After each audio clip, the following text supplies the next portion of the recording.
More casting news from the Knives Out 3 movie. Tom Hayden Church, Glenn Close, and Josh Brolin have all been cast in the film. Apparently, everyone in the cast can sing, so it's rumored that there will be a setting in Broadway or maybe like a musical theme. That seems to be a big thing recently where things are all musicals, like Venom, The Last Dance, etc., etc. Yeah, Venom, The Last Dance, I definitely got to sing. Hint, I'm very hint, excited hint. for this. I would be hyped if it's set on Broadway. Maybe it's even a period piece that would be fun, but even a modern one would be fun. I'm all in for this. Cast is great. Potential setting, also great. Elle Fanning is leading Dan Trachtenberg's Predator movie Badlands, which is going to be set in the future. So we're not getting a sequel to Prey, but it's going to be set in the future. Lachlan, you're not too happy about that. You thought that the setting in the past was kind of fun, right? Oh my god, it was way cooler to have like a historic moment in the past and then having a Predator involved in that. Like I was really hoping to see like a World War One, World War Two trench war film with Predator in it. That is what I would love to see. But what about laser guns? They go pew pew pew pew pew, and it's future, and it's this tech. It's So probably badass. AI. I don't want laser guns. I just want hand-to-hand combat. If you love Zack Snyder, you can't wait to hear this. Zack Snyder is returning to the 300 universe for a prequel TV series that's currently in development. Want more Zack Snyder? Yes, you do. No Yes. answering that.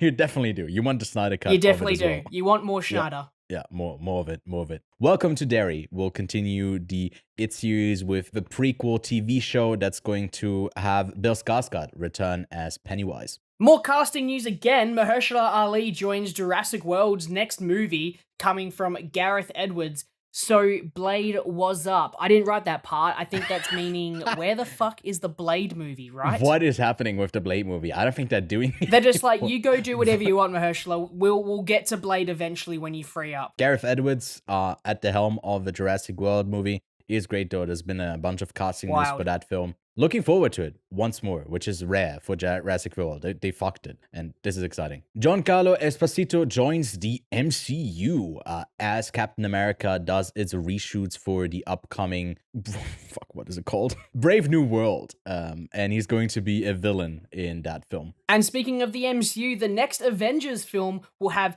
60 characters returning.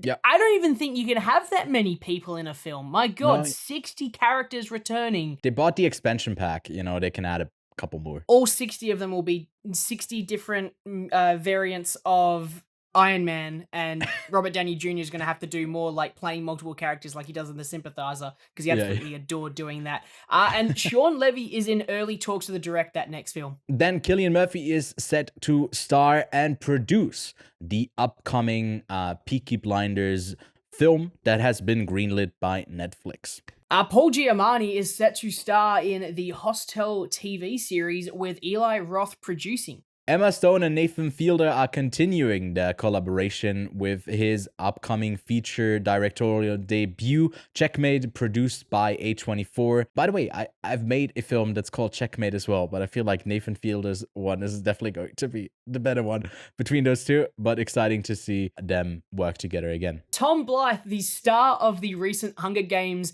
The Ballad of Songbirds and Snakes, who played Cornelius Snow, will be cast in the live-action Watch Dogs movie, another video game adaptation movie that we missed earlier, but there we go, alongside Sophie Wilde. The Australian Talk to Me star is making it big in Hollywood, and we're all for it. Then the next Last of Us season will be 7 episodes long. Industry insiders say that season 3 will be significantly larger, with season 4 also being a possibility. And more Hunger Games news. A new movie, The Sunrise of the Reaping, based on the upcoming book, is already in the works. This one is about the Second Quarter Quell, and Second Quarter Quell is obviously Hammerich's one. 50th. Hemorrhage, yeah. Hemorrhage?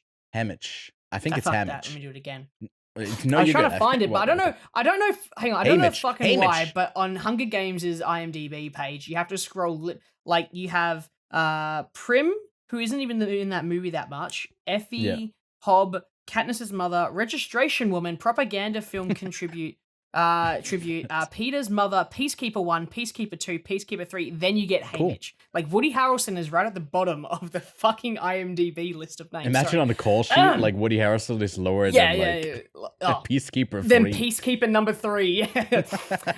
There's a new Hunger Games. Speaking of Hunger Games movie, there's a new Hunger Games movie coming out. The Sunrise of the Reaping, which is based on the upcoming book, is already in the works. This is about the second quarter quell, which is the 50th Hunger Games that happens. There is a fan book for that one already as well, out November 20th, 2026. The book is out March 18th, 2025, and just so you know, it is Haymitch's quarter quell. That's the one that he survives. Haymitch. That's the one they talk about in the sequel. Well, I guess in the original series as well. It's the one where there's double the amount of tributes, and that's the one that he makes out of it. Double and it I feel to the there's next person. like exactly. And so I wrote the part about the fan book. I don't know if it's just like a fan story, if it's like a Wattpad type of stuff.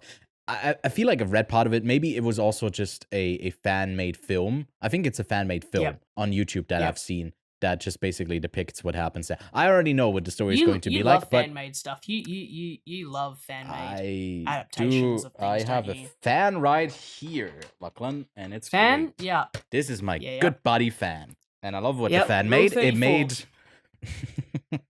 And that's why it's also in like that, that type of shape. Anyways, moving on to Wes Anderson. His next film, The Phoenician Scheme, will star Riz Ahmed, Tom Hanks, Michael Cera, Willem Dafoe, Bill Murray, Rupert Friend, Benedict Cumberbatch, Scarlett Johansson, and Benicio del Toro. What an exciting lineup. Glass Onion 3, Knives Out, Glenn Close, Josh Brolin, and every other. My God, there's a cast. There's a cast and a half, and a lot of returning people. Maybe from his last film, like Tom Hanks, I think was his first role, right, in a Wes Anderson film, and someone new. And he gets Bill Murray as well. He gets Bill Murray. Yeah, I feel like he has to be in there. And then Willem Dafoe is always great. I don't know if Michael Cera has been in a Wes Anderson film, but it's just like a good fit. And for sure. I'm sure Riz Ahmed can do just fine. He can hang. He can hang. Just like this hang, for me going, there's a third Angry Birds movie in the works. I didn't even realize there was a second. But a third Angry Birds movie is in the works with Josh Gad and Jason Sudeikis set to return. Didn't realize they were also in the other ones. Yeah, I think I didn't write down the names of which birds they play, but I feel like it's probably the red and the yellow one, maybe, or maybe one of them is a pig, or maybe one of the guys is the bird that's a bomb that explodes. I'm clearly in touch with the games, but this is the type of game adaptation that we're lacking. We need this. Exactly. Then the first Gotham TV awards were handed out. I thought this was supposed to be Gotham. Yeah, Gotham. It has nothing to do. It has nothing to do with Batman. The Gotham Movie Awards are usually handed out to independent productions. I feel like there's a couple of those smaller festivals. And this was the first time that they gave it out to TV shows. So I was a bit surprised what ended up winning. For example, Best Drama went to Mr. and Mrs. Smith. Limited Series went to Baby Reindeer. And Andrew Scott got the lead prize for limited role in Ripley. I thought they were supposed to highlight a bit more of like really the really small stuff, but the shows like Gen V, X-Men, and Fallout were also nominated, which aren't really indie productions. But it's also interesting that limited series was quite stacked this year. I mean, for example, Shogun lost out to Baby Reindeer, although there was already a second season greenlit for not for Baby Reindeer, hopefully not for Baby Reindeer with all of those. Well, we'll get into that in a second. But with Shogun, not really a limited series anymore with those that second season maybe coming up. Fallout was independently produced. Yeah, after Nuclear independently Fallout. Produced by Jeff Bezos' pocket. Ayo. Baby Reindeer's lawsuit against Netflix for $170 million has other studios set guess true stories adaptations. What? Second guess. Sorry, I wrote that. No, it's okay. That's a typo. You're just making me seem like a fucking idiot. Baby Reindeer's lawsuit against Netflix for $170 million. That's right. The lady who it's based off of is suing Netflix for $170 million. Has other studios second guessing, quote unquote, true story adaptations. Because why would you want to be sued by, I think she's Scottish, Why risk a Scottish woman? I'd be terrified. Yeah. She's Scottish? Big old Scottish lady. I don't know what she's. I don't want to speak on it because I think she's Scottish. We don't have any money to give up, but she might sue. She might sue you. Yeah, she might sue. Yeah, that's why Based we didn't cover Baby Reindeer. Not a true story. not a true story. It's totally fabricated, and she's a great person. Good stuff, Marsha. Then we got a new director. Adam Wingard is out for the new Godzilla King Kong film, and Grant Spatoro is in. I don't know if you're too familiar with what he's made before. I haven't seen I Am Mother, which was a Netflix film that he made a couple of years back. And yeah. That's an Australian director. I'm pretty sure he's from Western Australia. Really? Well, representation. Would you, as a Western Australian yourself, I guess, kind of doxing you there in the general area of the most remote it's place only ever? The I mean, there's not too many options where you could could ones stay. In Australia. Yeah.